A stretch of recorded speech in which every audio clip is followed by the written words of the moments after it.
नमस्कार साथियों, स्वागत है आप सभी का हमारे YouTube चैनल पर। आप देख रहे हैं knowledge up to date channel. इसमें मैं समय समय पर लोको और रेलवे से संबंधित अलग अलग नॉलेज देकर आपको अपडेट करता रहता हूं। आज एक विशेष प्रकार का वीडियो आपके सामने पेश कर रहा हूं। अभी लेटेस्ट जेई जो एलडीसी के थ्रू एग्जाम होते हैं डिपार्टमेंटली, उसमें ऐसे तो पेपर बहुत हार्ड आए हैं। दो पेपर होते हैं, फर्स्ट पेपर सेकंड पेपर। लेकिन ये जो मैथमेटिक्स का एक सवाल आया, इसको मैं सॉल्व करके आपको बता, ये सवाल मेरे जो पहचान वाले थे कई लोग गलत करके आए। इसके लिए मैंने सोचा कि आपके साथ भी शेयर करूं। आपको भी कभी कोई कंपटीशन एग्जाम देना हो तो आप उसको ठीक तरह से कर सकते हैं।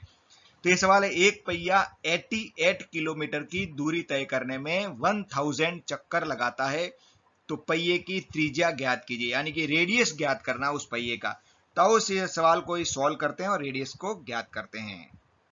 तो अभी जेई का जो डिपार्टमेंटली एग्ज़ाम हुआ एलडीसी के थ्रू, उसमें एक क्वेश्चन, वैसे तो बहुत सारे क्वेश्चन पूछे गए हैं, लेकिन मैं सभी वे सॉल्व करके बताने की कोशिश करूंगा। एक क्वेश्चन था इसमें, एक पहिया 88 किलोमीटर की दूरी तय करने में 1000 चक्कर लगाता है, तो पहिए की त्रिज्या ज्ञात कीजिए। हालांकि उसमें 4 ऑप्शन बताए हुए हैं, लेकिन इसको सॉल्व कैसे करना है, कई लोगों ने इसको गलत कर दिया क्योंकि सॉल्व करना आता ही नहीं था। मैथमेटिक्स के बहुत क्वेश्चन आते हैं कंपटीशन एग्ज़ाम में, तो इसको सॉल्व करते हैं, हम कोशिश करते हैं। देखिए आइए, तो पहिए का पहले हम चित्र बना देते हैं। ये पहिया है, मान लीजिए ये पहिया है।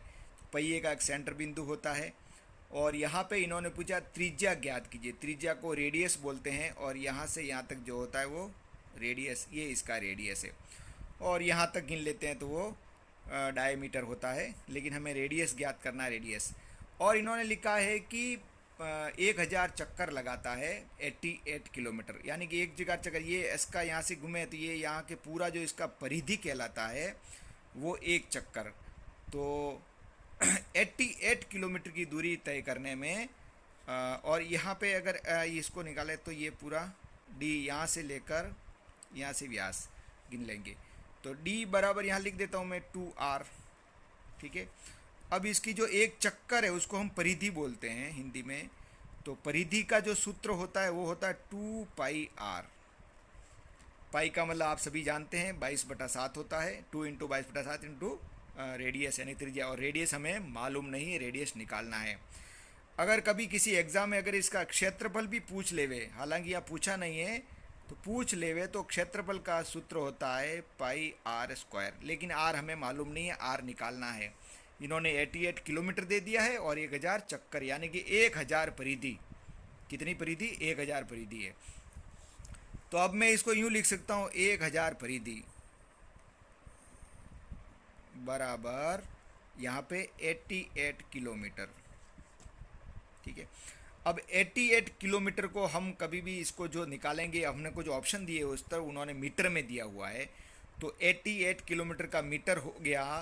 तो 1000 परिधि, 1000 बार परिधि मतलब बराबर 88 इंटू 1000 मीटर में आ जाएगा ये, क्योंकि ऑप्शन मीटर में दिए हुए हैं इसके लिए।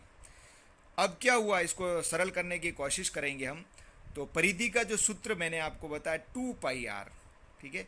तो 1000 तो यहाँ पे ऐसा कैसा लिख दिया, और इंटू परिधि का जो सूत्र है 2πr, 2 इंटू 22/7 इंटू r हमें मालूम नहीं है, r ज्ञात करना है, इक्वल टू ये 88 है इंटू 1000, ठीक है। तो ये अपने हमारे पास, हम इसको सरल भाषा में समझने के लिए इस प्रकार लिख देंगे, 1000 इंटू 2 इंटू 22 इंटू आर अपॉन 88 इंटू ये 7 का साथ नीचे आ गया और 1000।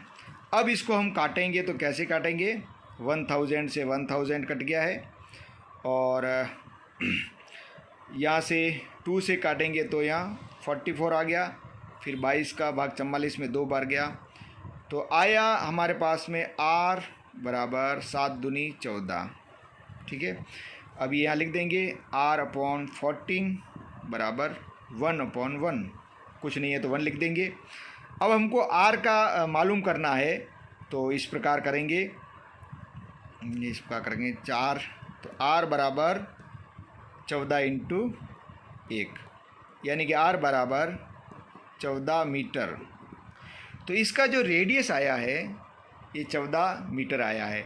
ये 14 मीटर उसमें ऑप्शन में भी लिखा हुआ है कि 14 मीटर है कि नहीं, तो ये 14 मीटर सही आया इसका रेडियस। इस प्रकार ये सवाल हुआ।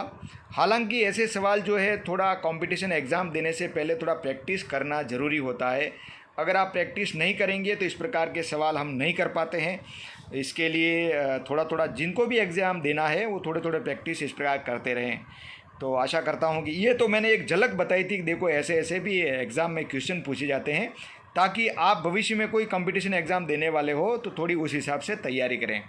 धन्यवाद।